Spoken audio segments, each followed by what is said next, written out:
समकालीन हिंदी कहानियों की श्रृंखला में आज सुनिए डॉक्टर स्वाति तिवारी की लिखी हुई कहानी एक फ़लसफ़ा ज़िंदगी। मेरी ज़ुबानी। मैं हूँ सीमा सिंह। शाम का अखबार पढ़ा? अमन ने शाम को दफ्तर से घर आकर टाई की नॉट ढीली करते हुए मेरी तरफ देखकर पूछा।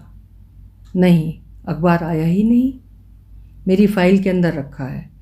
अमन ये कहते हुए तौलिया उठाकर बाथरूम में घुस गए। अब फाइल तो ब्रीफकेस में बंद है। पता नहीं क्या छपता है शाम के अखबार में। चिंता और कौतूहल की लहर फैल गई मेरे वजूद पर। पता नहीं ये शाम के अखबार कब क्या खबर चटकारेदार बना दें। पता नहीं खबर अमन को लेकर है, क्या पता कहीं मेरे बारे में तो नहीं। पढ़ा? बाथरूम से निकलकर अमन ने पूछा। तुम्हारे ब्रीफकेस में लॉक है और मुझसे नहीं खुल रहा, चिढ़ते हुए मैंने कहा। अखबार निकालते हुए अमन ने खबर दे दी, तुम्हारी सहेली सुभद्रा ने अपने नए बॉस से शादी कर ली। क्या? हाँ, अपनी उम्र से दुगनी उम्र के बॉस से। अमन सुभद्रा से मेरी दोस्ती पसंद नहीं करते, कारण जो भी हो।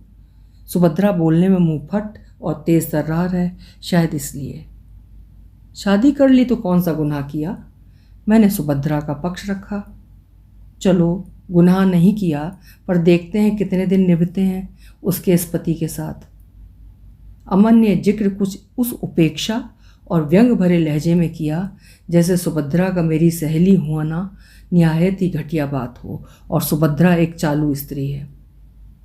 अखबार हाथ में आ गया था और वहीं डाइनिंग टेबल पर फैल गया। अमन के लिए गैस पर चढ़ी चाय उबल उबल कर काढ़ा हो गई। शादी की बॉक्स न्यूज़ थी। कुमार कंस्ट्रक्शन के अधेड़ मालिक राजकुमार सिंह ने अपने से आधी उम्र की अपनी युवा स्टेनो सुभद्रा से विवाह कर लिया था। अखबार तह करके रखा तो चाय का ख्याल आया। चाय केतली में बची ही नहीं थी। दोबारा चढ़ाई और खौलते पानी के साथ साथ सुभद्रा के ब्याह का कारण क्या रहा होगा, ये प्रश्न भी उबलता रहा। शाम के खाने के वक्त अमन सुभद्रा को लेकर ही सोच रहे हैं, ऐसा लगता रहा। सुभद्रा ने राजकुमार का पैसा देखा, चरित्र नहीं, वरना शादी कैसे करती। जानती हूँ, पर शायद ठीक ही किया उसने।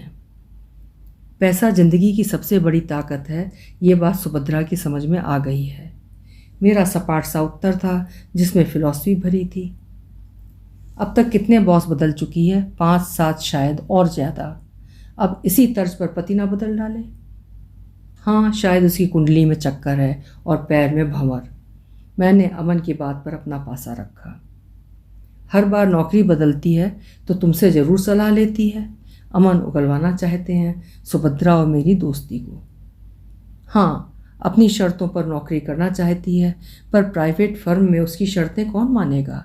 जरा सी कुछ हुआ नहीं कि ताव में आकर चली गई नौकरी छोड़कर। मैंने सुभद्रा के नौकरी छोड़ने के कारण स्पष्ट करने चाहे। इतना सब कुछ तुम्हें बताती रही है तो शादी क्यों की, ये भी तो बताया होगा ना। अमन के प्रश्न कुछ इस तरह लग रहे थे जैसे सुभद्रा ने नहीं, मैंने ही की हो। हाँ, अक्सर अपनी परेशानी मुझसे शेयर करती है। शादी का राज तुमसे शेयर नहीं किया? अमन के तरकश में प्रश्न ही प्रश्न थे। हाँ, किया था शादी का राज भी, और मेरी सलाह भी ली थी। पर तुम सुभद्रा की शादी से इतने परेशान क्यों हो? मुझे अमन के व्यवहार पर ताज्जुब हो रहा था और गुस्सा भी आ रहा था। शादी उसने की, कटघरे में मुझे क्यों घसीट रहे हैं? ओह, तो ये तुम्हारी सलाह से किया है उसने? हाँ, मेरी सलाह से। बस हो गई शांति। मैं इस जवाब सवाल कार्यक्रम में रुआसी हो गई थी।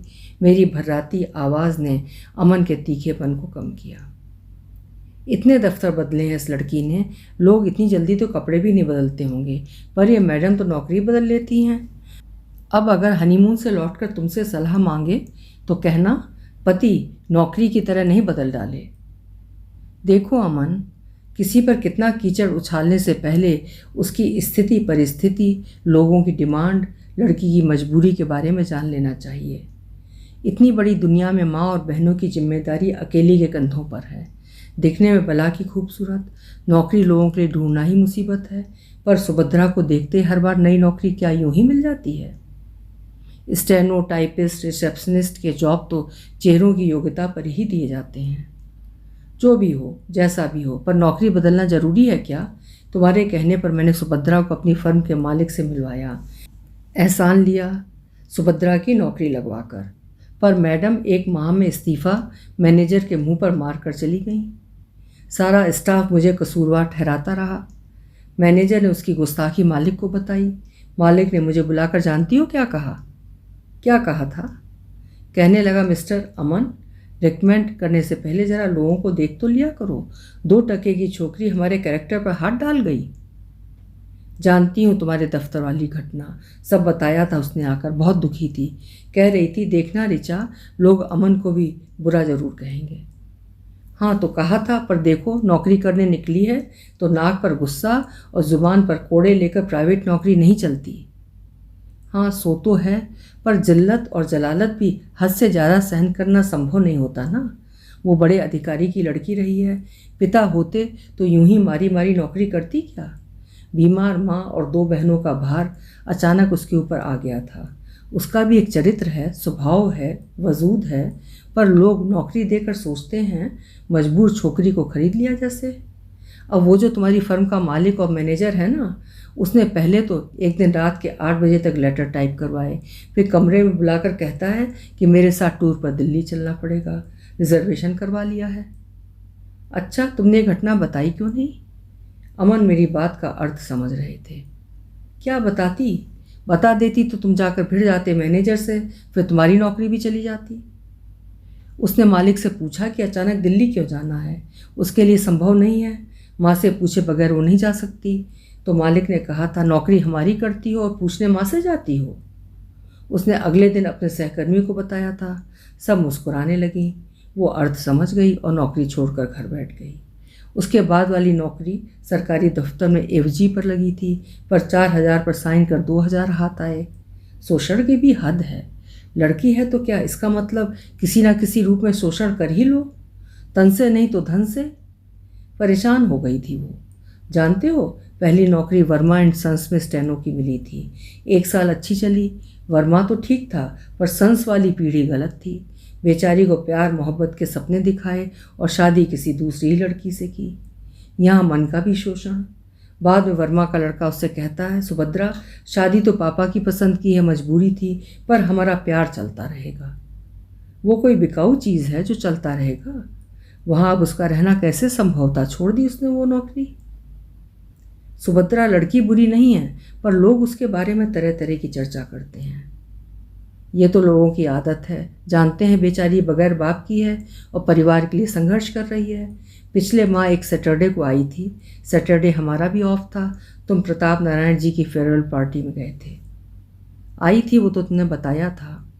अमन ने बात आगे बढ़ाई। उस दिन सुभद्रा बेहद परेशान थी। आते ही सोफे पर धंस गई थी। मैंने पूछा, क्या हुआ तुझे? कुछ नहीं, होते होते बच गई। वो हाँफ रही थी। पानी का गिलास एक बार में ही गटक गई।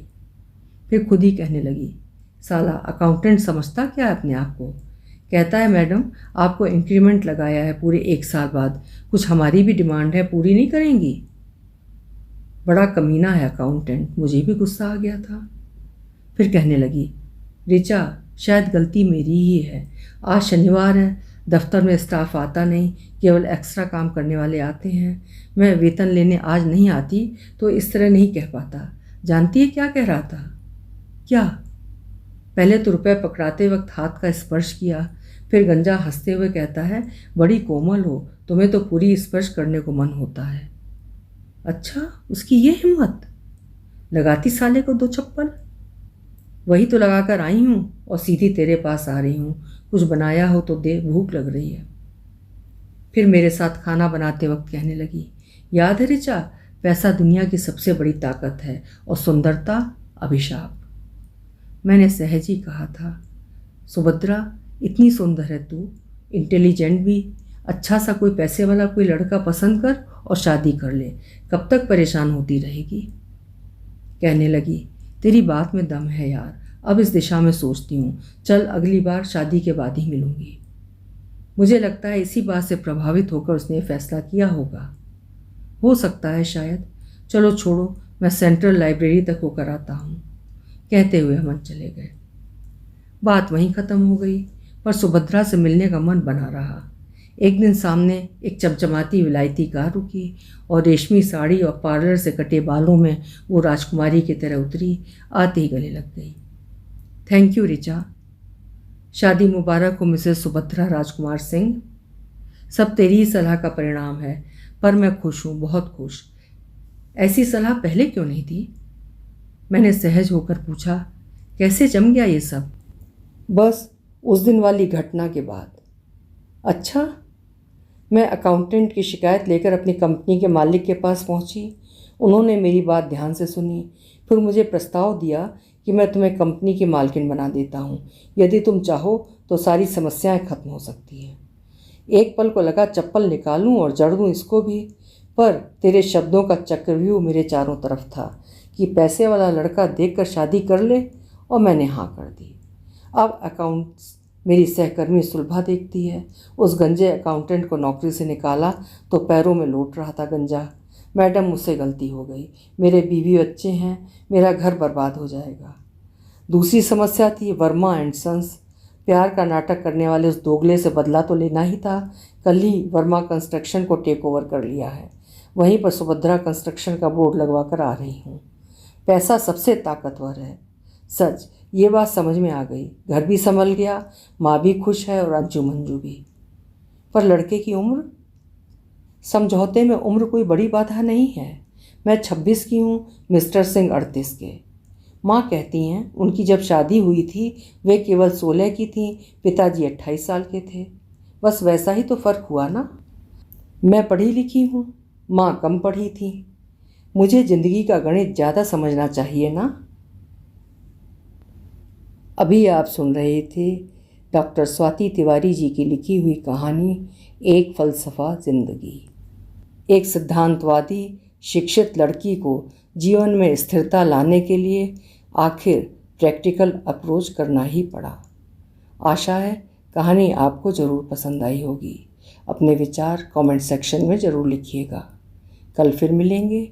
आपका समय शुभ हो।